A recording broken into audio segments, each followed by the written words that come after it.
अस्सलाम वालेकुम नाज़रीन, बिन्यामिन शौकत एक नए प्रोग्राम के साथ हाजिर है। नाज़रीन, इस वक्त हम ओकाड़ा में मौजूद हैं और आज भी हम बात करने जा रहे हैं चारा जात के हवाले से। और आज हमारे साथ बात करने के लिए पाकिस्तान के जाने माने चारा जात के माहिर जनाब अमीन शाकिर साहब मौजूद हैं। आज उनसे हम चारा जात के हवाले से मज़ीद बात करेंगे। अस्सलाम वालेकुम सर। वालेकुम सलाम भाईजान, बड़ी खुशी हो रही है कि आप दोबारा इधर आए हैं और मालूमात के मतलब जो पूछना चाहते हैं इंशाल्लाह। सर, हमें मजबूरन आना पड़ता है, लोग आपको देखना सुनना चाहते हैं, इसलिए हम आपके पास बार बार हाजिर होते हैं। ये आपकी और लोगों की मोहब्बत है कि इतने चाहने वाले हैं, और मैं सब भाई किसान भाइयों का जो मुझे सुन रहे हैं उनका मैं शुक्रिया अदा करना चाहता हूँ। बिल्कुल आपकी बात सही है, कुछ तो पहले इंटरव्यू के बाद स्पेशल मुझे मिलने के लिए आए हैं। ये अल्लाह का लाख लाख शुक्र है कि मुझ जैसे लोग जो हैं वो बेज़बानों के लिए खिदमत कर रहे हैं और लोग मुझे मिलना चाहते हैं। अच्छा, बहुत शुक्रिया। सदका जारिया के तौर पे आप ये नॉलेज शेयर करते हैं, हम भी ऑडियंस तक पहुंचाते हैं। सर, सुबह सिंध से बहुत फ़ोन्स हमें आते हैं, हमारी हॉटलाइन है ऑफिस की, उस पे लोग पूछते हैं कि इस वक्त हम क्या मकई सिंध में लगाई जा सकती है? लगाई जा सकती है तो किस तरह, मतलब साइंटिफिकली क्या रीज़न है उसकी? जी बिल्कुल, आपने बहुत अच्छा सवाल किया, क्योंकि आजकल मकई जो चारा और साइली के लिए लगा सकते हैं। ज़्यादातर जानवरों के लिए जो मक्की लगाते हैं वो साइली के लिए लगाते हैं और या ग्रीन फॉडर के लिए लगाते हैं, क्योंकि सिंध का इस वक्त टेम्परेचर ज़्यादा है पंजाब से, तो इस लिहाज से जहाँ टेम्परेचर होगा वहाँ मक्की लगा सकते हैं। तो वैसे भी आपको पता है कि कादावर मक्की है जंबो, जिसको SGF 2020 कहते हैं। तो ये तकरीबन आज अगर हम 8-10 दिन के अंदर लगा लेते हैं तो इसकी हाइट भी ज़्यादा होगी और इसका पॉलिनेशन भी कंप्लीट होगी, क्योंकि पॉलिनेशन के वक्त इसका 27 टेम्परेचर चाहिए ताकि उसका क्रॉस पॉलिनेशन, जब पॉलिनेशन मुकम्मल होगी तो फिर इसकी छली बनेगी। तो इसलिए मैं सिंध के किसान भाइयों को यही पैगाम दूंगा कि आप बिला धड़क, अच्छा बिया अभी अवेलेबल है, आप उसको लगाएं, उसकी जर्मिनेशन भी अच्छी है और इसकी अच्छी पैदावार होगी। तकरीबन आप जैसे समझते कि 800-900 मन इसकी ग्रीन फॉडर की पर एकड़ पैदावार है। तो ये 10 kg का थैला 1 एकड़ की लगाते हैं तो बिला धड़क होकर लगाएं, तो इंशाल्लाह ताला साइली के लिए और ग्रीन फॉडर के लिए ये बिल्कुल मक्की जो है ठीक है। अच्छा सर, पॉलिनेशन का जब टाइम आएगा तो उस वक्त सिंध में टेम्परेचर ज़्यादा कम नहीं हो चुका होगा? तकरीबन जी पॉलिनेशन का जो आइडियल टेम्परेचर है वो 27-25 होता है। तो ये मेरे ख्याल से आइडियल टेम्परेचर है। पॉलिनेशन का मतलब ये होता है कि पॉलन वगैरह क्रॉस कर जाए। अगर ज़्यादा सर्दी होगी तो उस वक्त नहीं होता, लेकिन उस वक्त टेम्परेचर इतना लो नहीं होता कि पॉलिनेशन ना हो। तो ना भी हो तो उस वक्त चारे की इतनी किल्लत होती है कि चारा बड़े अच्छे रेट से ग्रीन फॉड के तौर पर भी मार्केट में जो है बिक जाता है। तो 2-2.5 लाख का मेरा ख्याल चारा इसका आराम से जो है ना बिक जाता है। अच्छा, कराची में तो, और ख़ास तौर पर जो सिंध के अंदरूनी सिंध है, वहाँ तो चारे की हमेशा से ही किल्लत रहती है और अंदरूनी सिंध से कराची में जा रहा होता है चारा, तो इसलिए साइलेज बने या सब्ज़ चारा जाए तो दोनों सूरतों में किसान फ़ायदे में रहेगा। हाँ बिल्कुल, आपने बहुत अच्छा सवाल किया। ये दानों के बगैर भी अगर चारे, ये स्वीट है, सिंथेटिक वैरायटी जिसको देसी मक्की कहते हैं, और मीठी है। इसके जो टांडा है जिसमें कहते हैं उसमें जूस है, जानवर शौक से खाता है। जब भी कोई चीज़ अच्छी बनी हुई तो इंसान भी शौक से खाता है। इसका जानवर जब ईट मोर करेगा तो दूध भी ज़्यादा देगा। इसमें वनडे का खर्चा भी कम है, क्योंकि ये नेचुरली है, स्वीट है, अच्छी पैदावार है। तो मेरे ख्याल में बल्कि उधर तो इससे भी डबल रेट जो क्या उसको मिलेगा, और जानवर भी शौक से खाते हैं। इससे बढ़कर पाकिस्तान में कोई मक्की नहीं है, और ये ब्रीडर सीड है अभी, इसलिए ये भी इधर से मिलेगा। अच्छा, ये बताएं कि आपने स्पेसिफिक वैरायटी कौन सी बताई है और वही क्यों, दूसरे जो हाइब्रिड वगैरह हैं वो क्यों नहीं? सर हाइब्रिड का ग्रीन फॉर वो दानों के लिए होती है, ग्रीन के लिए होती है। जो देसी वैरायटी है, देसी घी का कोई नेमल बदल नहीं है, डालता जितना मर्जी चाहें खाएं। तो इस तरह ये वैरायटी देसी है, इसलिए वैरायटी ये SGF super green fodder variety है 2020, इसलिए मैं इसका नाम लेता हूँ, रजिस्टर्ड है बाकायदा। और ये अभी इतने मार्केट में नहीं आई, लोग FOI को जो वो इसका नाम लेके अल्हम्दुलिल्लाह इतना नाम हो गया है कि वो इसका बेचते हैं, लेकिन उसका कद नहीं होता। वो मक्की कद छोटा रहता है, वाइट पर्ल है, गौहर है, वो भी सफ़ेद रंग की है, कसान है, आज़म है, ये सारी वैरायटियों जिनका नाम लिया है ये सफ़ेद रंग की हैं। तो क्या कहते हैं, हर सफ़ेद रंग की मक्की जो SGF नहीं हो सकती। इसका कद 10-12 फुट के करीब है और ये मीठी है, जानवर अच्छी खाते हैं, दूध ज़्यादा देते हैं ज़ाहिर के, और इसका जो कहते हैं वनडे का खर्चा भी कम है। तो इस वजह से मैं इसको रिकमेंड करता हूँ। मैंने इसके तजर्बात किए हैं और जानवरों को खिला के देखा है, दूसरी मक्की के साथ कंपैरिजन किए हैं, लेकिन इसके साथ कोई भी बिल्कुल करीब ही नहीं है।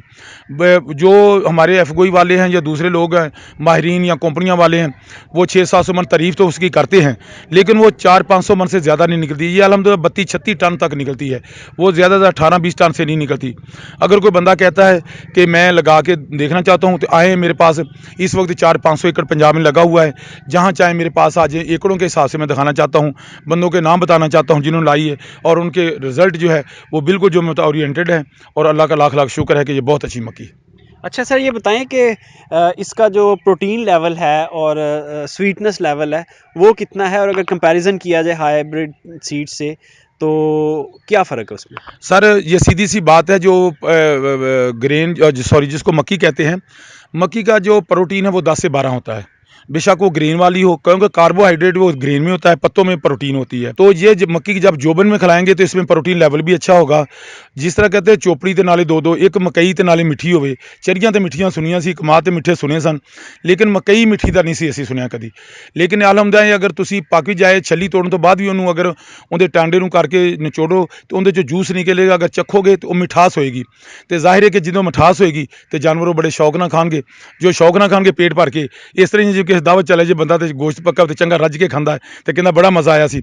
ਇਹ ਜਾਨਵਰਾਂ ਵਾਸਤੇ ਜਾਨਵਰਾਂ ਨਾਲ ਅਸੀਂ ਜ਼ਿਆਦਤੀ ਕਰ ਰਹੇ ਹਾਂ ਕਿ ਉਹਨਾਂ ਨੂੰ ਸੁੱਕੇ ਟਾਂਡੇ ਪਾ ਦਿੰਦੇ ਹਾਂ। जानवर खा लेगा, उन्हें बोलना तो है नहीं। इस करके अगर उन्हें अच्छी मक्की देंगे, अच्छा चारा देंगे तो बेहतर होगा। सर, हमारे जो सिंध के किसान हैं उनको अक्सर शिकवा ये रहता है कि पंजाब वाले पंजाब के लिए प्रोग्राम करते हैं, सिंध वालों के नहीं करते। तो सिंध की ज़मीन के हिसाब से अगर हम सिंधी भाइयों को बताना चाहें कि वो मकई कैसे लगा सकते हैं, लगाने का तरीका, तो वो मुख्तसर ज़रा बताएं क्या हो सकता है? सर सिंध और पंजाब हमारी जिंद, हमारी जान। सिंध वाले हमारे भाई हैं, बहुत अच्छे भाई हैं। तो हम प्रोग्राम जो कर रहे हैं वो स्पेशल आज सिंध के लिए कर दिया है। तो लगाने का तरीका ये 10 केजी का थैला है। जिस तरह मकई लगाते हैं दूसरी, उसको मकई चोपों के ज़रिए, हाथ के ज़रिए लगाते हैं।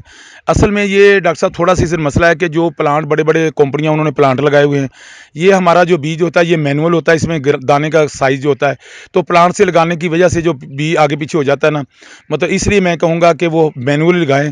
तो इंशाल्लाह ताला 99% जर्मिनेशन आएगी उसकी, और वो मुतमिन भी होंगे। और अल्हम्दुलिल्लाह सिंध वाले भी फिर दोबारा पूछेंगे कि ये वाकई आपने जो बताया था 100% दुरुस्त है और ये बेहतरीन चारा है, मकई से बढ़कर चारा नहीं है। अच्छा, आप कह रहे हैं चोबों से लगाएं, लेकिन ज़मीन की तैयारी और खादें जो है बेसल डोजेज, यानी नीचे जो खादें डलनी है वो ऊपर डलनी है, खादों का प्लान बता दें और ज़मीन की तैयारी के बारे में बता दें। बिल्कुल जी, जिस तरह दूसरी ग्रेन पर्पज़ के लिए जो दानों के लिए मक्की लगाते हैं हाइब्रिड वगैरह, उसी तरह ज़मीन की तैयारी करनी है। एक दफ़ा हैरो हल चलाना है, फिर उसके कल्टीवेटर चलाना है, बुरबरा करके ज़मीन को, फिर बाद में खेलें निकाल लेनी है। खेलें लगाने के बाद जो बीज है उसको ट्रीट करना है सीड ट्रीटेड से। और मैनुअली जो है, जो तकरीबन एक थैले में 35,000 दाना होता है। तो हम ये सोचते हैं एक जो टांडा है उसका वज़न एक केजी के बराबर है। अगर 35,000 में से मैं समझता हूँ कि 5,000 भी ऊपर से निकाल दें तो 30,000 टन, मतलब 30 टन यानी कि 750 मन ग्रीन फॉडर जब छली लगती है तो इसका वज़न बढ़ जाता है। तो ये इससे ज़्यादा भी हासिल करते हैं। कम से कम अगर ये कामयाब हो जाता है तो इससे इतनी पैदावार मिलती है। बाकी रही बात खादों की, आपको पता है कि बहुत मुश्किलात में किसान है, खादें की कीमतें बहुत बढ़ रही हैं। तो आपने मेरे ख्याल में जानवरों को खिलाना है तो आप 2 बोरी DAP, सॉरी 1 बोरी DAP और 2 बोरी यूरिया और जिसको प्लांट प्रोटेक्शन मैयर तो कर लें तो इंशाल्लाह ताला ये आप जो मैक्सिमम पैदावार को यूज अच्छा, DAP तो जब बीज लगा रहे होंगे ज़मीन की तैयारी के वक्त डाल देनी है, तो 2 जो यूरिया के बैग हैं वो कब कब डालने हैं? एक यूरिया जो जब तकरीबन समझें 8-9 इंच का पौधा होता है उस वक्त डाल दें। एक जब छली लगने के करीब है उस वक्त डाल दें। तो ये सारे आपके जो क्या कहते हैं पैदावार के अज़ाइम है वो पूरे हो जाएंगे। अगर आप DAP नहीं भी डाल सकते तो जेनेटिकली ये खादों से नहीं इतना कद इसका होता, या ये जेनेटिकली इसका पोटेंशियल है इस मक्की का कि ये जेनेटिकली कदावर है, कद करती है। जिस वजह से अगर कम भी खाद डाल दें तो कोई मेरे ख्याल में इसमें नहीं भी ये खाद नहीं डाली तो मेरा कद नहीं हुआ, ज़मीन के अंदर नहीं तो फार्म यार्ड मनोर रूढ़ी जिसको कहते हैं वो भी डाली हो तो फिर भी इंशाल्लाह ताला 10-12 फुट से कम नहीं ये रहेगी। जेनेटिकली इसका कद है। जी सर, बहुत शुक्रिया, आपने बहुत अच्छी इन्फॉर्मेशन शेयर की। नाज़रीन, ये था आज का प्रोग्राम।